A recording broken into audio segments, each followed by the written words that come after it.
¿Bien? Bueno.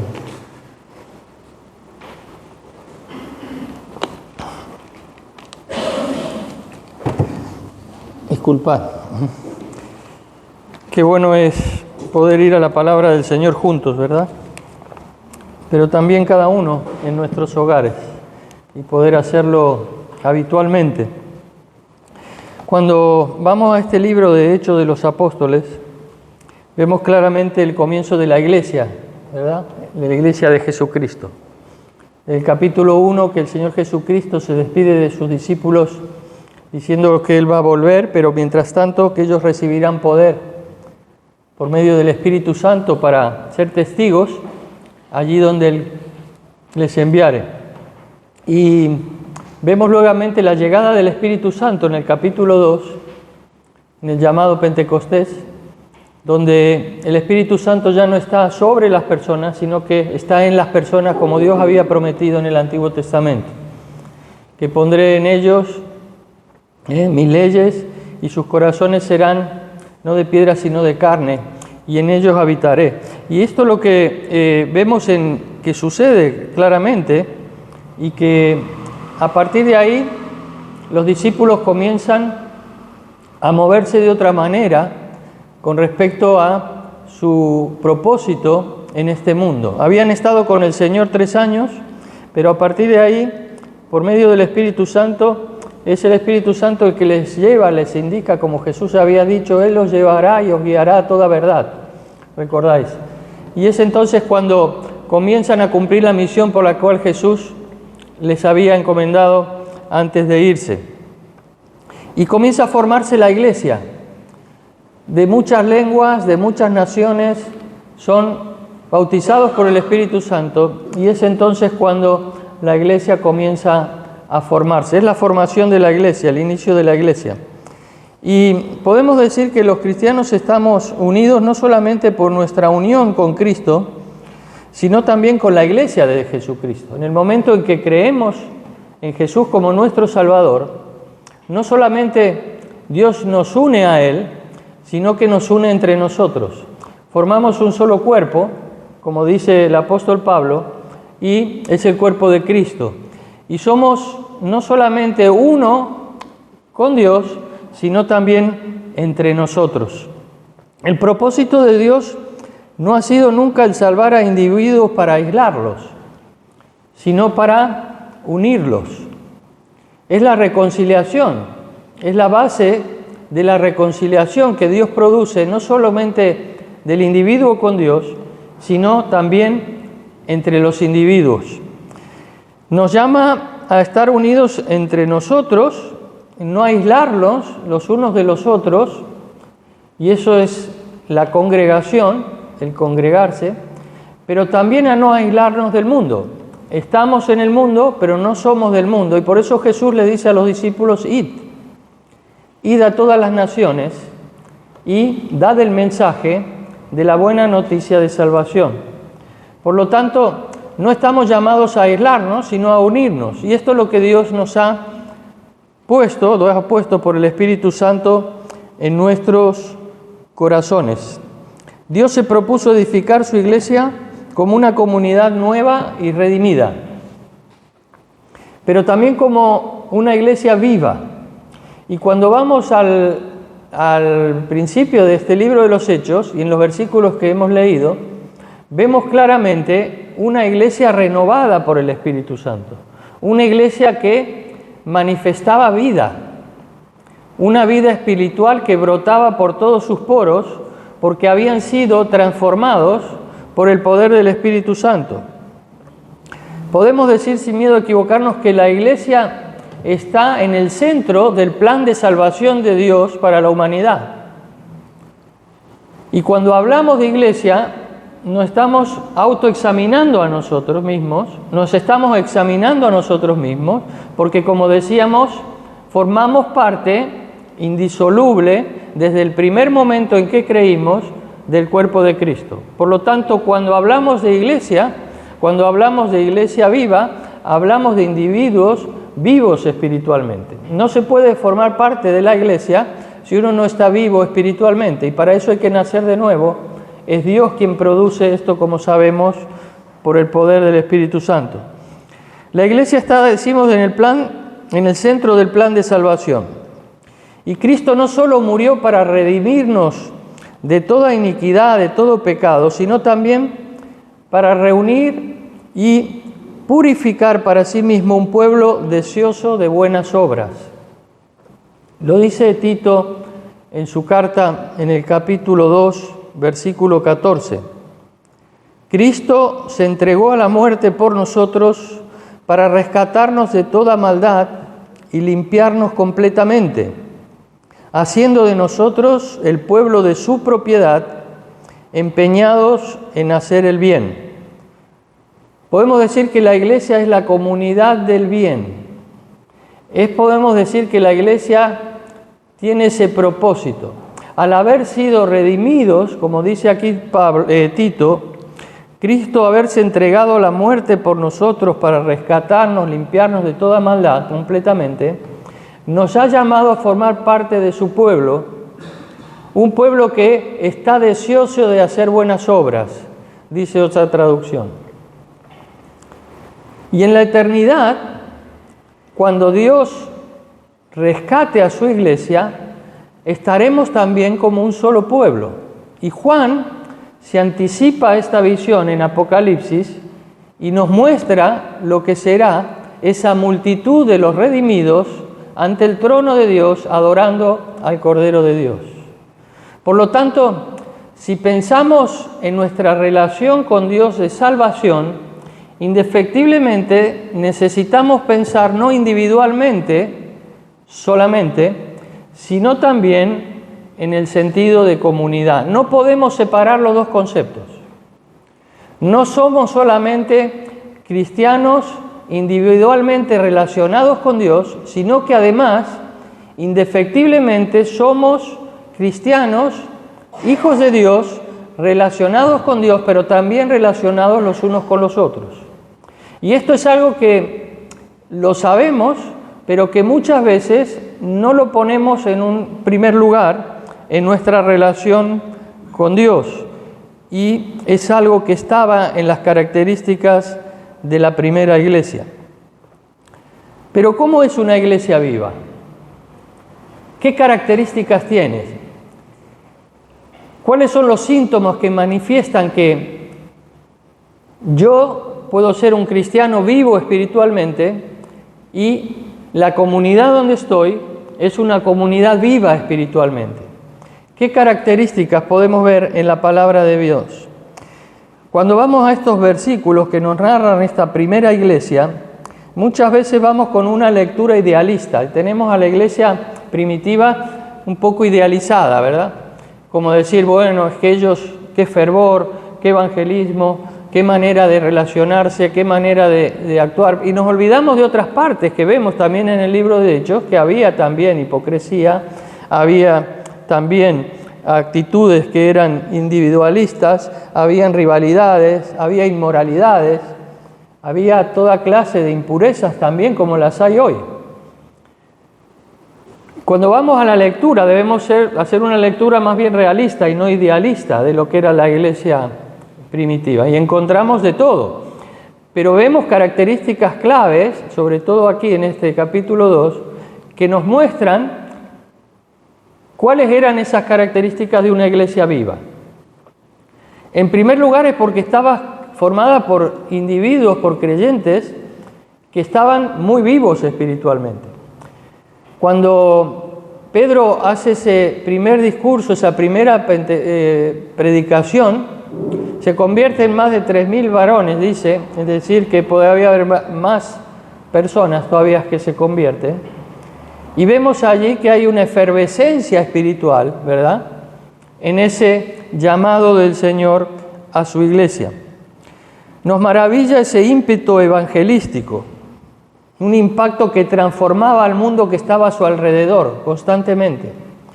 Nos maravilla también y vemos con admiración como si no hubiese ningún defecto, pero como decía, sí los tienen. Y debemos pensar que hay algo evidente. Era una iglesia Podemos decir la iglesia de Jerusalén profundamente renovada por el Espíritu Santo. Estaban llenos del Espíritu Santo. Y podemos decir que esa es la clave de la vida espiritual, ¿verdad? Estar llenos del Espíritu Santo. El apóstol nos insta a ser llenos del Espíritu Santo. Pero ¿cómo? ¿Cómo? No solamente por tener al Espíritu Santo estamos llenos del Espíritu Santo, podemos contristar al Espíritu Santo también, dice la palabra. ¿Qué características vemos en ellos que nos ayudarían a comprender, para mí, como parte del cuerpo de Cristo, para todos los que hemos creído, cuáles son esas características de esa vida espiritual? ¿Cuál es esa evidencia? Y aquí Lucas nos marca 4 características de una iglesia viva, de una iglesia llena del Espíritu Santo. Características que deberían caracterizar a nuestra vida personal y también a nuestra vida como iglesia, como cuerpo de Cristo. Hay una iglesia, pero hay 3 formas de culto. Hay una iglesia, pero hay 3 formas de culto. Cada uno individualmente tenemos relación con Dios y podemos y debemos rendirle culto a Dios de una manera personal, ¿verdad? Pero también la Biblia enseña que hay una forma de culto congregacional, que es cuando los individuos que rinden individualmente culto a Dios se reúnen para rendir conjuntamente culto a ese Dios en el cual ya adoran. Y hay una tercera forma de culto que se enseña en la palabra de Dios, que es la familiar, que cuando se puede, se debe realizar. Por supuesto, hay personas que individualmente en su grupo familiar son los únicos que han creído. Pero si hay 2, deben realizarlo. Es un mandato del Señor desde el Antiguo Testamento, que de generación en generación los padres rindan al culto a Dios juntamente con sus hijos, transmitan la palabra de Dios con sus hijos. En la medida de lo posible, esto también se debe realizar. Hay 3 formas de culto, decimos, a Dios, pero las 3 hacen y dan forma a una iglesia viva. Cuando yo individualmente estoy rindiendo culto genuino, cotidiano a Dios en mi vida personal, también lo hago en la vida congregacional y también lo hago en la vida familiar. Y es esto lo que caracteriza a la iglesia viva. Si dejamos de lado uno de ellos, cualquiera de ellos, de estas 3 formas, la consecuencia es que la vida espiritual se resiente. Si yo dejo de dar culto a Dios en mi vida personal, se resiente mi vida espiritual, ¿verdad? Por lo tanto, no estoy en plenitud espiritual, por decirlo de alguna manera. Lo mismo sucede en el ámbito familiar. Cuando los padres no cumplimos con este mandato de transmitir ese mensaje del Evangelio, de transmitir esa devoción a Dios a nuestros hijos, la vida familiar se resiente. Cuando tampoco lo hacemos en la congregación, y es algo más en nuestra vida cotidiana y no algo importante, entonces también se resiente la vida espiritual en la congregación. Y esto es lo que nos enseña aquí la palabra de Dios y lo vamos a ir viendo. La iglesia es el vivo reflejo de lo que somos espiritualmente cada uno de nosotros. Eso es indefectible. La iglesia es necesariamente lo que cada uno de nosotros somos espiritualmente. Por lo tanto, cuando yo tomo como algo prioritario mi vida espiritual en lo personal y también lo tomo como algo prioritario mi vida espiritual en lo congregacional y en lo familiar, mi vida espiritual crece, aumenta y es plena delante de Dios y delante de los hermanos y en nuestra familia. ¿Cuáles eran esas 4 características? La primera de ellas, la vemos en el versículo 42, ¿verdad? Donde vemos claramente lo que hacían estos hermanos recién convertidos, dice el versículo 42, y perseveraban en la doctrina de los apóstoles, en la comunión unos con otros, en el partimiento del pan y en las oraciones. La primera característica empieza por A, y es aprender. Aprender. Qué importante es aprender, ¿verdad? En todos los aspectos de nuestra vida. Formarse en un oficio, formarse y cultivarse en lo personal, ya sea en cultura, ya sea en una profesión, ya sea en otra actividad, el formarse, el aprender. Estamos constantemente aprendiendo en nuestra vida diaria. Desde pequeñitos, desde que nacemos, estamos aprendiendo. Y espiritualmente también debe ser así. No debemos dejar de aprender. Cuando dejamos de aprender o aprendemos menos de lo que corresponde, nuestra vida se resiente, porque el aprendizaje es lo que nutre en todos los aspectos de nuestra vida nuestro desarrollo. Y en lo espiritual también. Si dejamos de aprender espiritualmente, si dejamos de aprender, de recibir lo que necesitamos, no crecemos, ¿verdad? Y esto era importante, pero esto lo tenían claro los hermanos de esta primera iglesia. Decía que perseveraban en la doctrina de los apóstoles. La iglesia viva es una comunidad que está constantemente aprendiendo. Constantemente, porque dice perseveraban. No es que de vez en cuando podían o pasaban un periodo que no y otro que sí, sino que perseveraban nos habla de continuidad. Perseveraban en la doctrina de los apóstoles. Era lo que marcaba estas características de esta primera iglesia. Podemos decir que allí en Pentecostés, cuando llega el Espíritu Santo, se abre una escuela bíblica.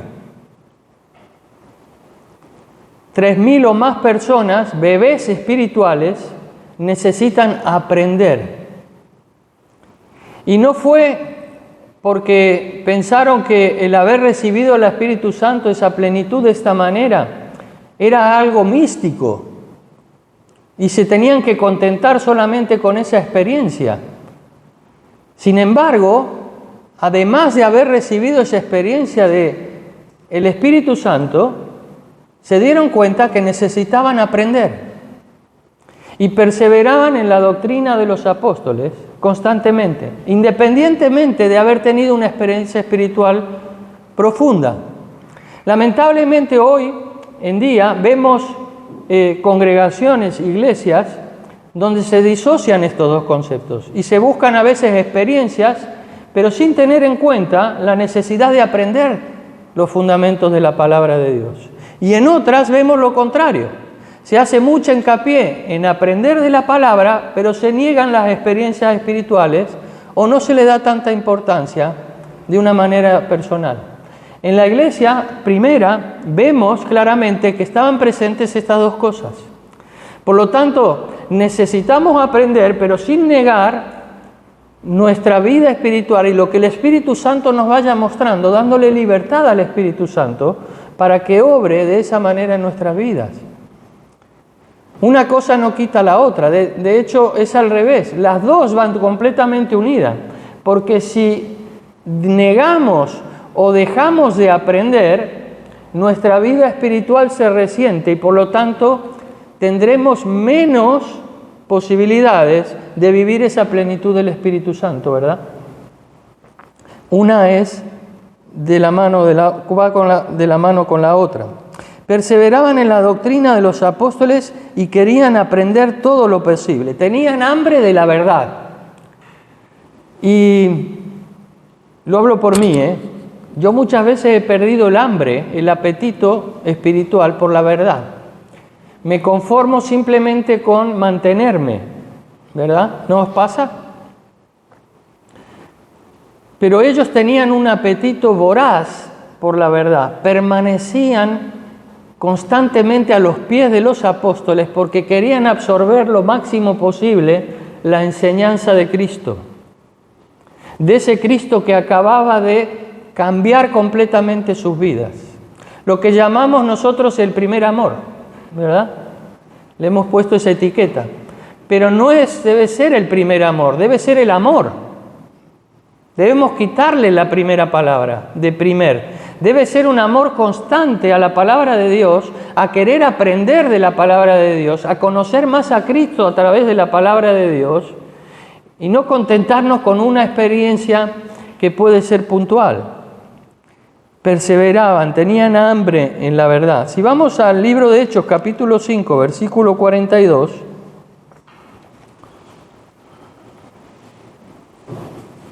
dice, y todos los días en el templo y por las casas no cesaban de enseñar y predicar a Jesucristo. ¿Podemos decirlo de nuevo? Y todos los días en el templo y por las casas no cesaban de enseñar y predicar a Jesucristo. Qué importante, ¿verdad? Qué importante. Era fundamental para la vida espiritual de la iglesia vivir la vida tanto en el templo como en las casas. Pero no era una vida de una relación, como decíamos, simplemente podemos decir solo mística, sino que se dedicaban a estudiar. Necesitaban aprender. Y la pregunta que debemos hacernos, ¿creemos nosotros que necesitamos aprender? ¿Creo yo en mi vida personal que estoy con ese apetito espiritual que tenía cuando me convertí? ¿Cuando conocí al Señor? ¿O me conformo simplemente con mantener una vida más o menos estable espiritualmente? Ellos tenían hambre de la verdad. Y el Espíritu de Dios es el Espíritu de verdad. Jesús mismo le dio ese título, entre otros. Si queremos estar llenos del Espíritu, de su verdad, de la verdad de Dios, es importante para nosotros estudiar la palabra de Dios. No debemos conformarnos con un versículo diario, sino que debemos indagar, investigar, preguntar, curiosear en la palabra. Y qué hermoso es cuando podemos hacerlo y encontramos respuestas a esa curiosidad, a esa investigación y a esto que el Señor tiene dispuesto a entregarnos constantemente, ya sea de una manera personal y también de una manera comunitaria. ¿No pensaron ellos que les bastaba con la presencia del Espíritu Santo en su interior para conocer la verdad? Necesitaban ir a los apóstoles para que les contaran esa verdad. Pero esto, ¿cómo se aplica en la iglesia hoy? Esto era en aquel momento. ¿Qué significa para nosotros perseverar en la doctrina de los apóstoles y ser fieles en conservar esa enseñanza? ¿Qué significa hoy para mi vida, para tu vida? Los apóstoles fueron esos 12, Lucas no, pero luego Matías sí, a los cuales el Señor encomendó una tarea especial. Ya no hay apóstoles. Por lo tanto, en el sentido del fundamento de la iglesia, ya no hay. Apóstol significa enviado. Hoy puede haber misioneros que son enviados, sí, pero en el sentido bíblico de apóstol, como los nombra estos 12, ya no existe más. Entonces, ¿cómo perseverar en la doctrina de los apóstoles? Ellos los tenían ahí, a su lado. Pero el canon bíblico no estaba cerrado. Las cartas todavía no habían sido escritas, de Pablo, de Pedro, de Juan, de Tito, de Santiago, de Judas. No habían sido escritas. Ahora nosotros tenemos la doctrina de los apóstoles en el Nuevo Testamento. Esta es la doctrina en la que debemos perseverar, en el Nuevo Testamento. Una iglesia viva es necesariamente una iglesia bíblica, una iglesia neotestamentaria, podemos decir. Desde que vinimos aquí hace 25 años, se nos ofrecieron pertenecer a diferentes denominaciones. Y los que estábamos en aquel momento, aunque esto era un punto de misión de otra iglesia, decidimos que fuera una iglesia independiente y neotestamentaria. Esta fue la decisión, basada en el Nuevo Testamento, no en criterios humanos, sino en lo que dice el Nuevo Testamento. Y esta es la iglesia viva, la iglesia que está basada en el Nuevo Testamento. Lamentablemente, hoy vemos que en muchos lados no se predica la palabra de verdad. Se predica sí, pero muchas veces son más mentores que predicadores. Debemos decirlo. Y por internet vemos muchos casos de esto, en que se hace un coaching de las personas, dejando de lado lo que es la verdad bíblica o edulcorándola para que suene más agradable a los oídos y no sea tan proclive a transformar, que eso duele, la transformación siempre duele. Entonces se escapa muchas veces a esto, para tener lugares llenos muchas veces. Lo podemos ver en muchos países, ¿verdad? Y es así. Por lo tanto, una de las características del Espíritu Santo que dirige a su pueblo es a someterse a la palabra de Dios, a la palabra de Dios. Y en esta mañana debemos cada uno preguntarnos cómo es nuestra actitud hacia la palabra de Dios. Es algo que se nos enseña desde niños, que lo sabemos todos. Pero ¿cuál es mi actitud hoy hacia la palabra de Dios? Si investigo, si estudio, si estoy deseando esto. Dice Filipenses 2:16, asidos de la palabra de vida, es decir, la que da vida. Asidos significa sin dejar de creer, sin soltarse de esa creencia, de esa fe en la palabra de Dios para mi vida, ¿verdad? El Espíritu de Dios nos dirige a someternos a esa palabra. Y cuando lo hace, la iglesia se renueva con la presencia poderosa del Espíritu Santo. Cuando cada uno de nosotros nos sometemos a esa palabra viva, no muerta, sino viva, no solo nos renovamos en nuestro interior, sino que transmitimos esa vida a todos los que están a nuestro alrededor. Esa vida se irradia a aquellos que nos rodean. Una iglesia o un cristiano que pierde el apetito por la verdad se convierte en espiritualmente anoréxico. Decrece, no solamente se estanca. Y el raquitismo espiritual no es la característica del pueblo de Dios. Debemos crecer basados en la palabra de Dios. Si no estás meditando, no solo leyendo, meditando, aprendiendo de la palabra, hoy es el día para comenzar. Y a lo mejor te preguntas cómo, yo no tengo capacidades para hacerlo. No, no es así. Hay muchas herramientas de ayuda. Lo que no debemos dejar es que esto impida que avancemos y que aprendamos de la palabra de Dios, tanto en la manera personal como también en la congregación. La segunda característica está en estos versículos de Hechos. Solo vamos a dar dos, no os preocupéis, porque no hay tiempo. Está en este libro de Hechos, capítulo 2, en el versículo, se me ha movido, perdón, 44 y 45. Y todos los que habían creído estaban juntos y tenían en común todas las cosas, y vendían sus propiedades y sus bienes y los repartían a todos según la necesidad de cada uno. Y perseveraban unánimes cada día en el templo, partiendo el pan en las casas, comían juntos con alegría y sencillez de corazón. La segunda característica no es con A, de aprender, sino es con C, de compartir. de compartir. Es la comunión, una palabra que está muy trillada, ¿verdad? Comunión, comunión, comunión. Y casi a todo le ponemos comunión. El comunión no es solamente reunirse, es mucho más que reunirse. Comunión es compartir de alguna manera. La segunda marca es el compartir, la comunión. Pero la palabra que usa aquí Lucas como comunión y que se traduce muchas veces al castellano es la palabra en griego koinonía, que conocemos con K, ¿verdad? ¿Te acordáis? Koinonía.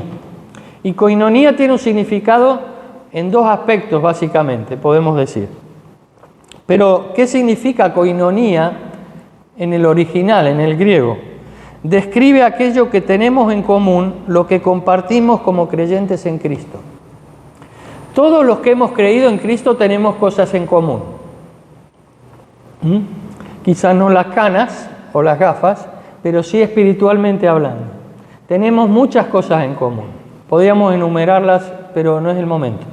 Pero hay dos básicas que se refieren a koinonía. En primer lugar, ¿qué compartimos? ¿Qué tenemos en común? La gracia de Dios. Sin la gracia de Dios ninguno estaríamos aquí, ¿verdad? La gracia de Dios, es decir, lo que Dios nos ha dado sin merecerlo, es lo que todos compartimos. Porque si no, no tendríamos relación con Él, no podríamos tener esa relación con Él. Juan comienza su primera carta diciendo: nuestra comunión es con el Padre y con el Hijo Jesucristo. Pero luego habla que también es con el Espíritu Santo. Por lo tanto, nuestra primera característica en común es compartir esa gracia del Padre, del Hijo y del Espíritu Santo derramada sobre nuestras vidas. Por lo tanto, lo primero que compartimos es lo que hemos recibido, ¿verdad? Hemos recibido algo todos de la misma forma y en los mismos términos. La gracia que se manifiesta tanto en el Padre, en el Hijo y en el Espíritu Santo. Los tres actuaron para que nosotros pudiéramos tener relación con Él. Por lo tanto, es lo que nosotros tenemos. Pablo lo explica claramente, si luego lo queréis leer en las casas, en Efesios 4, del 1 al 7, donde tenemos un Padre, un Señor, un Espíritu, un bautismo, una fe. Y habla de esa común unión. Y todos relacionados con Dios a través de esa gracia que fue derramada en nuestros corazones. En segundo lugar, el otro aspecto de koinonía, que es complementario con el primero, podemos decir, es que tenemos en común no solamente lo que recibimos, sino tenemos en común lo que damos. ¿Y cómo se explica esto? Pablo usa esta misma palabra koinonía para referirse a ofrenda. Ese es el otro aspecto de la koinonía. Ofrenda, lo que yo ofrezco. Él se refiere a la ofrenda material, pero es ofrenda en todos los términos, en todos los sentidos. Cuando uno usa la palabra como adjetivo, no como sustantivo, decimos es koinonía, sino que decimos alguien es koinónico o koinónica, como adjetivo, estamos diciendo que es generoso o generosa. Por lo tanto, cuando hablamos de la característica que decíamos de esta iglesia viva, que no es solamente aprender, sino compartir, estamos hablando de generosidad. Todos tenemos en común lo que hemos recibido, pero también todos tenemos en común lo que damos. Si somos generosos, ¿verdad? Y esto es lo que Dios nos pide. Nosotros, si queremos disfrutar de una auténtica comunión, no podemos contentarnos con el primer aspecto. Tenemos comunión solamente por lo que hemos recibido. Si no, no estaría completa la comunión. Necesitamos compartir lo que damos. ¿Y qué damos? Damos en lo material, damos en lo emocional, damos también en lo espiritual. No solamente damos material, sino que también damos espiritualmente y damos emocionalmente. Cuando nosotros no actuamos de esta manera y no ponemos en actividad esta parte de la koinonía, se resiente nuestra vida espiritual. Porque solamente nos basamos en lo que recibimos para tener en común, pero no nos estamos basando en nuestras relaciones en lo que damos. No estamos siendo generosos de alguna manera. ¿Quiso Jesús que todos sus seguidores vendieran todas sus posesiones y las repartieran? ¿O repartieran lo que obtenían por ellas? No. Hay una tendencia a pensar que esto era así, pero no era así en la primera iglesia. Sin duda, el Señor llamó a algunos de sus discípulos a hacerlo. ¿Os acordáis del joven rico? ¿Qué le dijo? Vende todo lo que tiene, dalo a los pobres y sígueme. Y hoy en día hay muchos a los cuales el Señor puede llamar a dejarlo todo para salir al mundo, como conocemos a muchos que se consagran completamente al Señor. Ellos nos recuerdan que la vida no consiste en la abundancia de los bienes que tenemos, ¿verdad? Pero ni una cosa ni la otra vemos aquí. No todos los discípulos de Cristo eran llamados a esto. Y esto es una característica más bien particular, individual, pero no general para la iglesia.